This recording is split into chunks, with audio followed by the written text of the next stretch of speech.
She left her injured husband in a hospital bed, stole everything, including his kids, and vanished with a millionaire.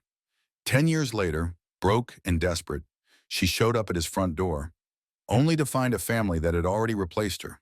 What happened next? Pure poetic justice. It was an ordinary Tuesday in Chicago, March 15th, the kind of day you forget unless something unforgettable happens. Daniel Carter, 34, kissed his wife Lauren on the cheek, grabbed his travel mug, and left their home in Lincoln Park for work. He worked as a logistics coordinator, organized, steady, reliable. His job didn't make headlines, but it kept trucks moving and shelves stocked. He was the type of man who showed up early, stayed late, and still made it home in time to help his daughter with homework. By 3:47 p.m., everything changed. A drunk driver ran a red light on Highway 94 and T-boned Daniel's Honda Civic at full speed. His car spun across 3 lanes, flipped twice, and slammed into a concrete barrier. When first responders pulled him from the wreckage, they didn't think he'd survive the night. He woke up 6 days later in a hospital bed at Northwestern Memorial. Broken ribs, internal bleeding, a crushed leg, and a traumatic brain injury that scrambled his short-term memory. Just remembering his children's names took effort.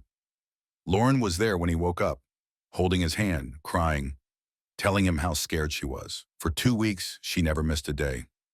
She brought soup, reassured the kids, gave updates to his mother, and told him everything would be okay. But by week 3, something shifted. She started showing up late, leaving early. Her phone never stopped buzzing. She took her calls outside, whispering behind closed doors. When Daniel brought up bills or asked about insurance, she dismissed him. "Don't stress. Just focus on getting better," she'd say, avoiding eye contact. Then came the day Daniel would never forget. Lauren walked into his hospital room, this time not alone. Beside her stood a tall man in an expensive suit. Lauren introduced him as Richard, a friend helping with legal stuff. Legal stuff meant divorce papers.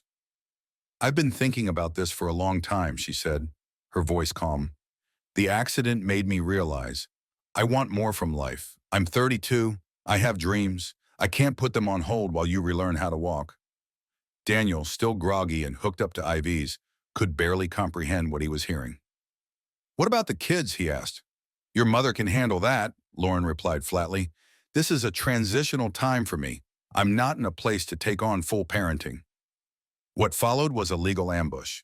While Daniel lay in recovery, Lauren had hired lawyers, moved money, and positioned herself to take everything. The house, the savings, his retirement fund, even the insurance payout from his accident. By Illinois law, she was entitled to half. But Lauren didn't settle for half. She took all of it, claiming she needed stability during a transitional period. Daniel could barely sit up in bed when she signed the final papers. "You'll get over it," she said. "You're resilient." Then she walked out of the hospital room, arm in arm with Richard, designer sunglasses on, like it was just another chapter in her story. The nurses were speechless.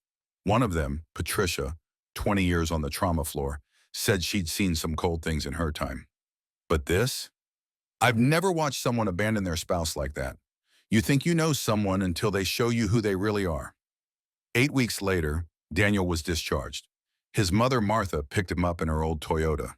They drove to a tiny apartment on the south side that she'd furnished with donated pieces and secondhand furniture. His children, Emma, 10, and Michael, 8, waited there with bags packed and uncertain eyes. They didn't understand why their mom disappeared. Only that grandma had come and dad wasn't the same. Daniel could have told them the truth. He could have turned their pain into bitterness, but he didn't. "Mom had to go away for a while," he told them gently, "but we're going to be okay. More than okay." From that moment, Daniel made 2 decisions. 1, he would never speak ill of Lauren to his kids. And 2, he would build a life so strong, so unshakable, that no one ever again could tear it apart. And while Lauren was boarding private jets, sipping champagne on yachts, and uploading photos of a life she thought was built to last, Daniel was learning to walk again. Each step on that braced leg was pain. Every job application felt like rejection in slow motion. But his kids needed him. His mother believed in him. And that was enough. Because the woman who walked away from him in a hospital room didn't just take his money. She gave him something more powerful, a reason to rise. And Daniel Carter, he was just getting started. The transition from hospital to real life hit Daniel harder than the accident. His body was healing, but everything else was broken. His career, his finances, his marriage. Still, every morning he got up, strapped on his leg brace and kept going. Not because he felt strong, but because his kids were watching. Emma and Michael had questions, but Daniel answered them with honesty filtered through compassion. He never blamed Lauren. He never explained what she'd done. All they knew was that their father was there, every day, picking them up from school, making dinner with their grandma, helping with homework even when the pain made it hard to concentrate. Daniel's mother, Martha, stepped in like a silent force of nature. At 70, she should have been enjoying retirement. Instead, she was folding laundry at midnight and waking at 5 a.m. to make lunches. She never complained, not once. Daniel suspected she was hurting too, physically, emotionally, but she didn't let it show. Her focus was the kids and Daniel. She gave them structure. He gave them hope. The money, though, was running out fast. With no house, no savings, and only disability checks to cover bills, Daniel started searching for work. Most employers took one look at his injury history and politely showed him the door.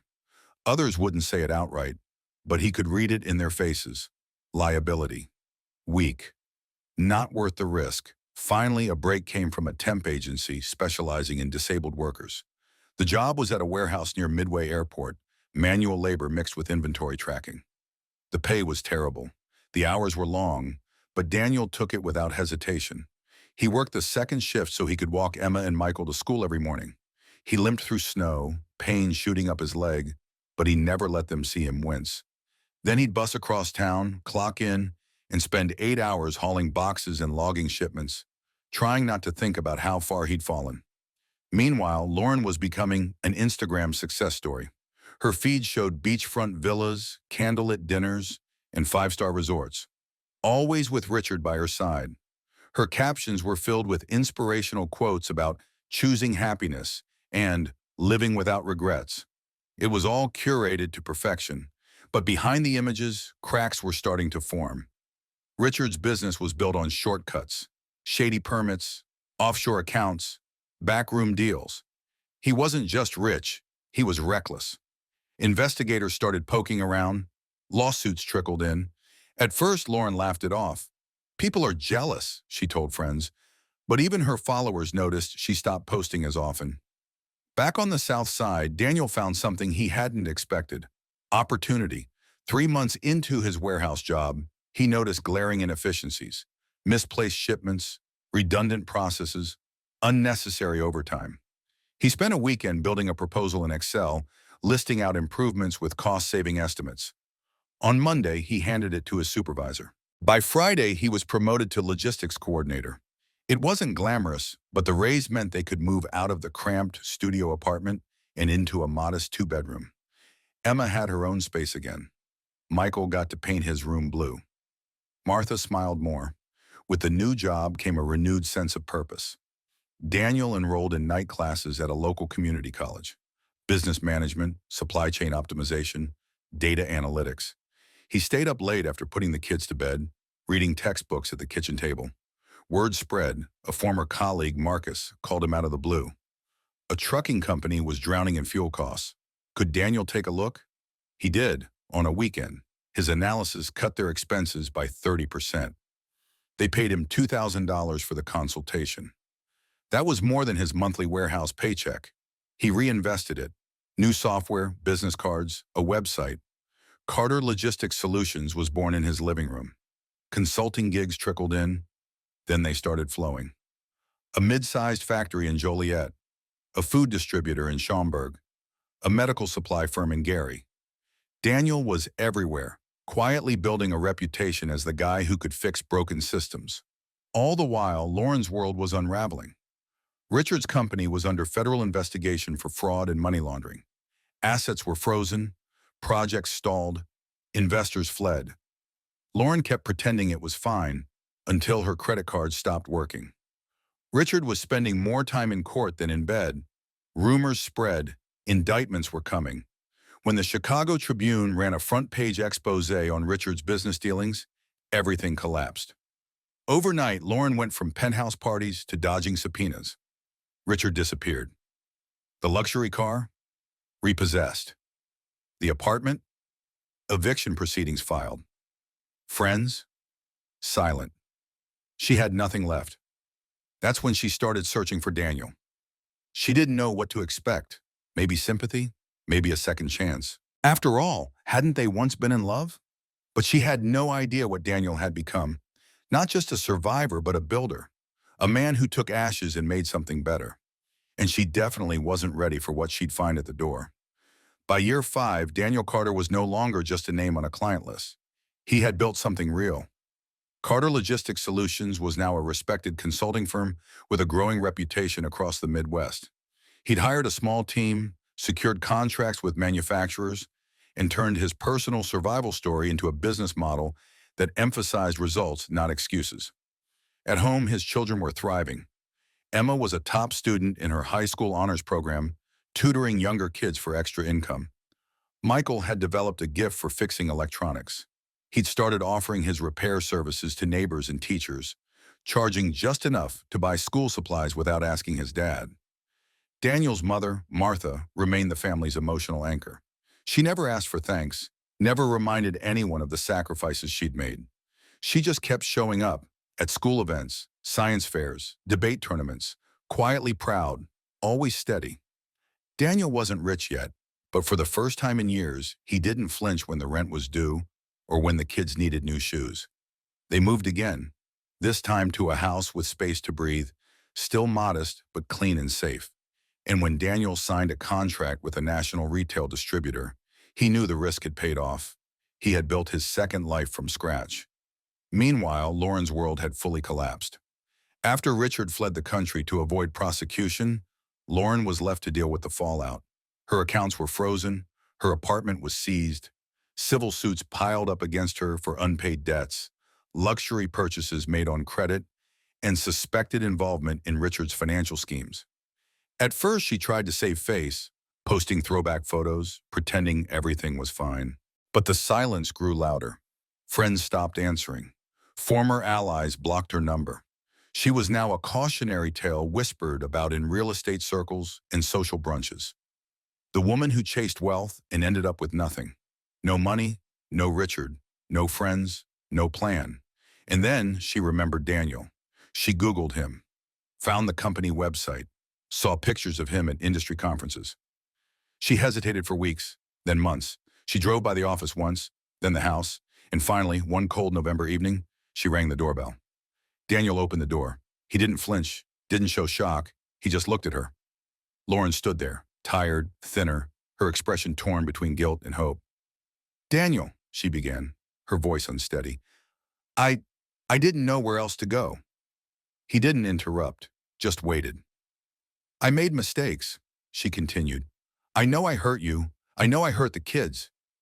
But I've lost everything, and I don't know what to do. I just wanted to see you, to talk, maybe fix something, maybe just not be alone anymore." Emma appeared behind Daniel, then Michael. They weren't children anymore. They looked at their mother like a distant memory had walked into their living room. Lauren tried to smile. "You've both grown up so much," she said softly. "I'm so proud of you." Neither responded. Not out of anger, but distance. They had built their lives without her. Their emotional roots were elsewhere now, with their father and grandmother. Not the woman who had vanished when they needed her most. Emma spoke first, calm, polite, measured. "Family isn't who leaves when things get hard, it's who stays." Michael followed. "We don't hate you, we just don't really know you." Lauren's face crumbled. She turned to Daniel. "Is there anything left between us? Anything at all?" Daniel took a breath. He didn't feel hate. He didn't even feel satisfaction. Just clarity. "You didn't break me," he said. "You gave me something I never would have found otherwise, a reason to rebuild. But the life I built isn't yours to walk back into, not because I'm angry, because it's already whole without you." Lauren's shoulders dropped. She had no argument left, no tears that would change the past, no promises she could offer that wouldn't feel hollow. Daniel stepped back from the door. I wish you peace, Lauren. I really do. But we've already done the work of healing. You chose a different path, and we kept walking without you. She nodded, finally understanding. And just like that, she turned and walked back down the porch steps into the cold evening, alone again, but this time knowing she had no one to blame. Daniel closed the door, not with triumph, but with peace. Because he hadn't just survived betrayal, he'd outgrown it. Lauren's return wasn't just a failed apology. It marked the final fracture between the life she once had and the one Daniel had built in her absence. After she walked away that night, no one in the Carter household spoke ill of her. Daniel didn't need to. Emma and Michael understood now. The years had shaped their judgment. They didn't need an explanation. They had lived the answer. Lauren, on the other hand, had no such closure. She had burned every bridge on her way up, and now there was no one to call, no one to shelter her on the way down. Eviction came swiftly after Richard's assets were seized. The luxury apartment she once bragged about on social media was emptied by court order. Her designer items were sold off or repossessed. She moved into a series of increasingly grim rentals, each one smaller and rougher than the last. Eventually, she landed in a shared unit on the city's outskirts, barely scraping by on temp work and borrowing from payday lenders. For the first time in her life, no one returned her calls. Not friends, not colleagues, not even distant relatives. The people who once circled her during high times had vanished, unwilling to be associated with the aftermath of Richard's criminal empire. Meanwhile, Carter Logistics Solutions was scaling fast. Daniel's firm landed its first Fortune 500 client thanks to a glowing referral from a manufacturing VP he'd helped cut shipping costs by 40%. That single deal paid more than his entire first year in the warehouse. With cautious optimism, Daniel expanded his team and leased a larger office space near Chicago's financial district. But success didn't go to his head. If anything, it made him more disciplined.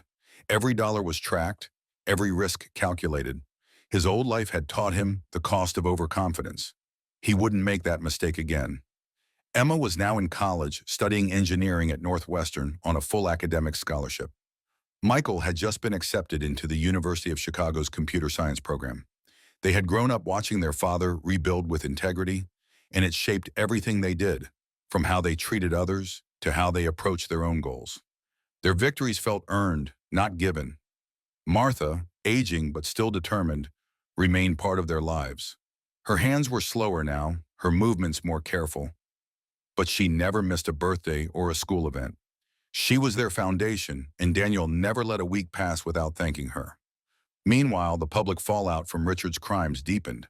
The Chicago Tribune, followed by national media, continued covering the financial disaster. Developers were suing. Bank records leaked. Richard had siphoned millions through fake shell companies. More than a dozen lawsuits were pending. The SEC was involved, so were international agencies. Richard had disappeared, likely in a non-extradition country, leaving Lauren behind to face the music. Her name appeared in depositions, not as a mastermind, but as someone who benefited, willingly or not, from the proceeds. Investigators couldn't prove she had orchestrated anything, but they could, and did, freeze her remaining accounts and bar her from leaving the country. She spent most days now in public libraries, applying for jobs well below her qualifications, her resume tainted by scandal and internet searches linking her to one of Chicago's most public financial disasters. Even entry-level employers were wary. In contrast, Daniel had started mentoring younger entrepreneurs, many of them veterans, single parents, or people recovering from trauma. His company sponsored scholarships, supported food drives, and partnered with community programs. He believed in second chances, but not shortcuts. What made it all more powerful was that he never used Lauren's story as a talking point, not in interviews, not in speeches. When asked about his past, he spoke only of injury, hardship, and recovery. The betrayal wasn't part of his brand, it was part of his history. And that's what hurt Lauren the most. She had returned thinking she could be part of the story again. But she had underestimated how deeply Daniel had rebuilt. Not just himself, but the family, the home, and the values she'd once walked away from. Daniel didn't need revenge. He didn't even think about it. The consequences had arrived naturally, not through cruelty, but through choice. Lauren chose Richard, chose money, chose escape. Daniel chose healing, chose patience, chose his children. Now one was invisible, surviving on odd jobs and past regrets. The other was featured in business journals and honored at university panels. Lauren's fall wasn't sudden. It was a slow, grinding weight of every decision catching up at once. And Daniel's rise wasn't luck. It was built step by painful step, with no shortcuts and no handouts. The contrast was no longer emotional. It was measurable, financially, socially, spiritually. One day, Daniel received a letter, handwritten. No return address. It was from Lauren. She thanked him for not turning the kids against her, apologized again, said she had learned the hard way what mattered. Daniel read it once, then placed it in a drawer, not out of anger, but because he had no use for it. The healing had already happened, without her. 10 years to the day after the accident, Daniel Carter sat at the head of his dining table, surrounded by everything he had once feared he'd lose forever. Emma was home for the weekend, her laptop open, sending out internship applications to top-tier consulting firms. Michael had just finished midterms and was sketching out ideas for an AI tool he planned to develop over winter break. Martha, slower now, but still sharp, was folding napkins and offering unsolicited life advice to anyone within range. And Daniel, he wasn't just observing it all. He was part of it, fully present, fully healed. The anniversary of the crash came and went without ceremony. No speeches, no tears, just a quiet dinner, laughter, stories from college life, and Martha joking that she'd outlived every expectation set by her Ohio doctors. Later that night, after the dishes were cleared and the kids had gone upstairs, Daniel sat alone for a moment. Not to mourn, but to reflect. He had survived the impossible. Not just the wreck, but the betrayal, the poverty, the humiliation. And somehow he had turned all of it into a life defined by dignity. He had expected that rebuilding his career would be the hard part. It wasn't. The hard part had been choosing not to hate. Not to let bitterness shape his parenting. Not to let Lauren's decisions become his children's emotional inheritance. And that's what made the final chapter of this story so powerful. Not the fall of the betrayer, but the refusal of the betrayed to become someone else's victim. Emma once said it best during a school interview. "My dad never bad-mouthed anyone. He just kept showing up." That single line had ended up in the school paper and spread across campus like wildfire.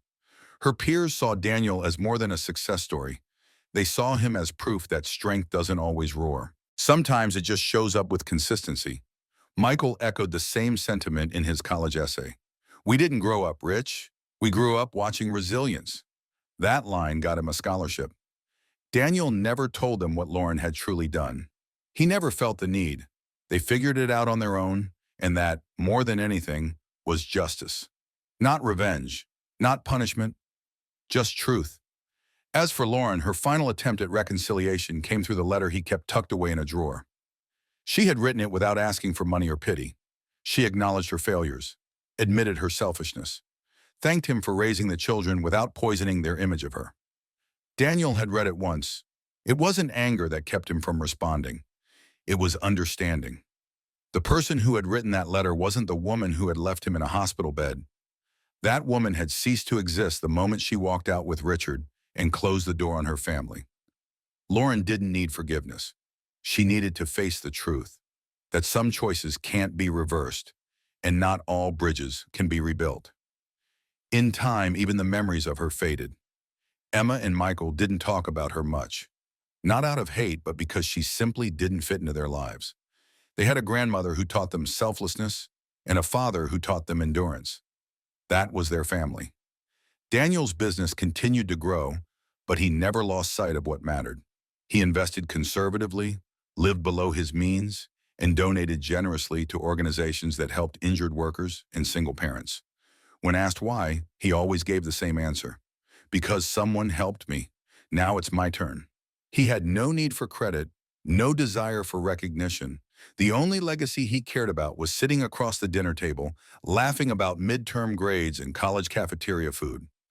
The story didn't end in courtrooms or viral social media posts. It ended with stability, with love, with two kids who grew into capable, grounded adults, and with a man who had every reason to grow cold, but chose instead to stay warm.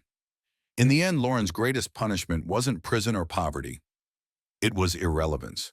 The family she abandoned had moved on without her. They didn't hate her. They simply didn't need her. And that, perhaps, was the most honest justice of all. Daniel never looked back, not out of pride, but because everything worth looking at was right in front of him.